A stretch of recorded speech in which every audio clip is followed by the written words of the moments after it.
Je vous remercie infiniment. Je remercie celles et ceux qui nous écoutent ou qui nous regardent.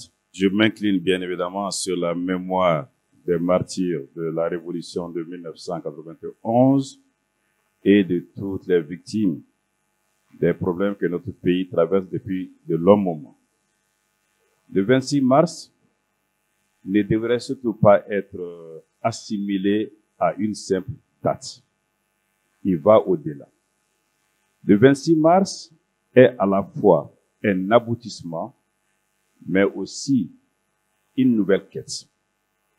C'est l'aboutissement des luttes longues et multiformes pour instaurer la liberté dans notre pays, pour que le Mali soit pluraliste.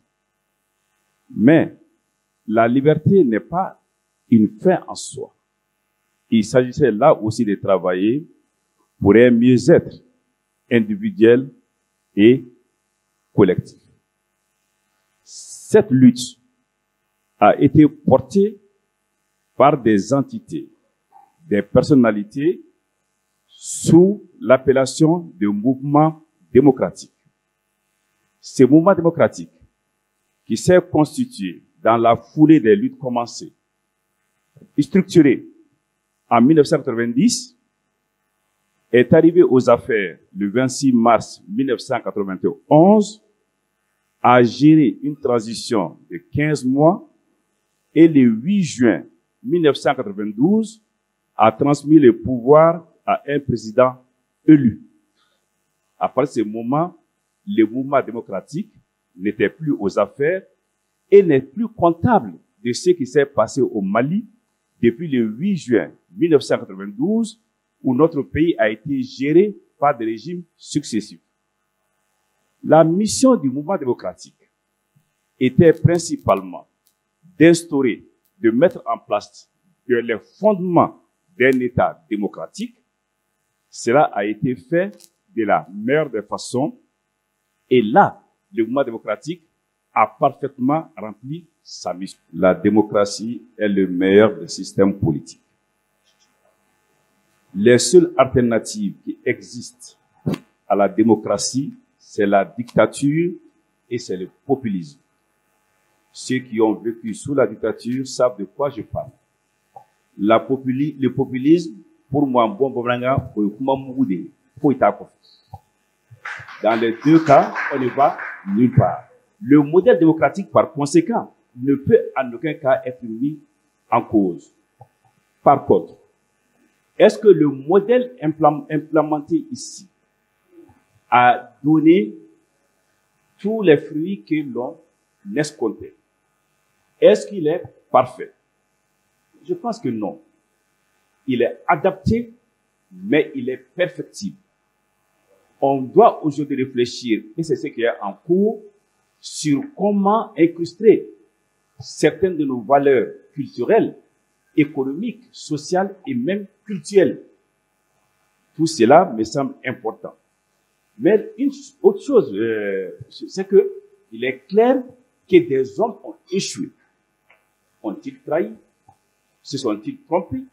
Mais pendant ce temps, des hommes ont tiré sans relâche la sonnette d'alarme pour dire attention, il y a des problèmes, on va vers le gouffre. À partir de ce moment, ma conclusion, c'est que ne pas jeter le bébé avec l'eau du bain. Il n'y a rien, il n'y a aucune possibilité de changer le modèle démocratique. On ne peut que le parfaire. Prenons comme hypothèse un modèle adapté. En réalité, on a réussi au plan théorique à faire ce qu'il faut et on a un modèle adapté. Il faudrait, et malheureusement, ce sont nos insuffisances principales aujourd'hui, que le choix des hommes chargés de mettre en œuvre le modèle soit le plus transparent et le plus conscient possible. Et pour cela, il faut qu'il y ait des débats. Malheureusement, dans notre pays, je l'ai dit lors des élections électorales, en 3 semaines, les candidats avaient moins de temps de parole qu'un long métrage hindou. En 3 semaines. Deuxièmement, il y a la question des programmes. où les programmes ne se font pas, où on n'écoute pas les programmes. Ce qui conduit à quoi? À des élections pour lesquelles il y a 3 critères fondamentaux qui comptent. Combien d'argent tu as? Quels sont tes soutiens dans l'administration? Ton coefficient personnel jouant à la marge pour moins de 5%. Le second point qui est important, qui manque, c'est le contrôle de l'action publique. Le contrôle politique, il se passe au Parlement ou dans certaines autres institutions. Il vaut ce qu'il vaut. Aucune assemblée ne lâchera sa majorité. Absolument. Premièrement, il y a le contrôle administratif, ce sont tous les organes de contrôle que le Premier ministre connaît mieux que moi, avec les limites que nous connaissons. Mais pour moi, le maire des contrôles, je vais l'énoncer ici, puis je vais là-dessus, c'est l'opinion publique. C'est l'opinion publique.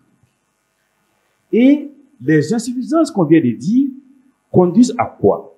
À la non-redevabilité et à l'impunité.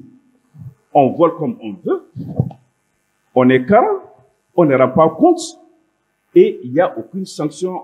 Donc, le remède, ce qui manque essentiellement pour moi aujourd'hui, c'est une opinion publique formée, informée, vigilante et exigeante.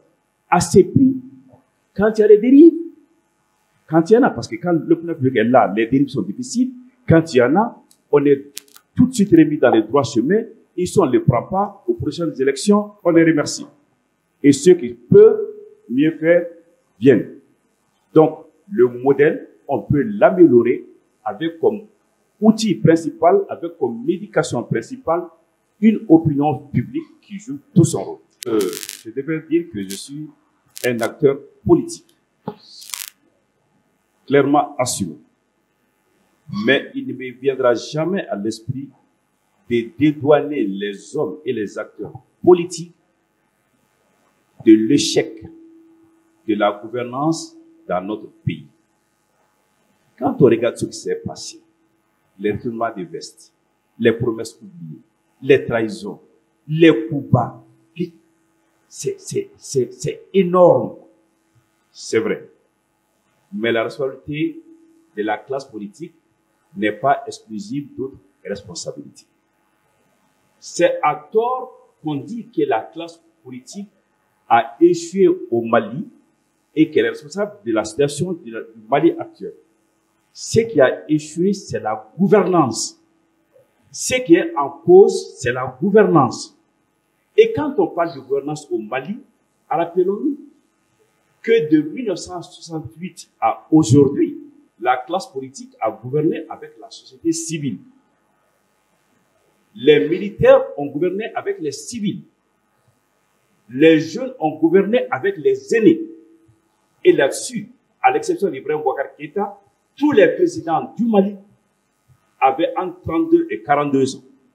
Des jeunes. Les hommes ont gouverné avec les femmes, même si leur part dans la gouvernance, quantitativement parlant, n'était pas suffisante.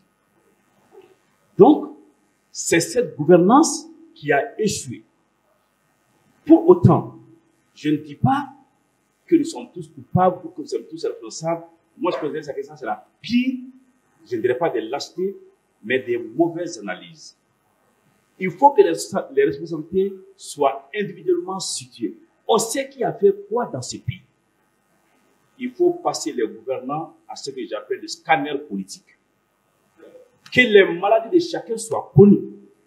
Que chacun individuellement réponde de ses méfaits et de ses faits et de ses bienfaits.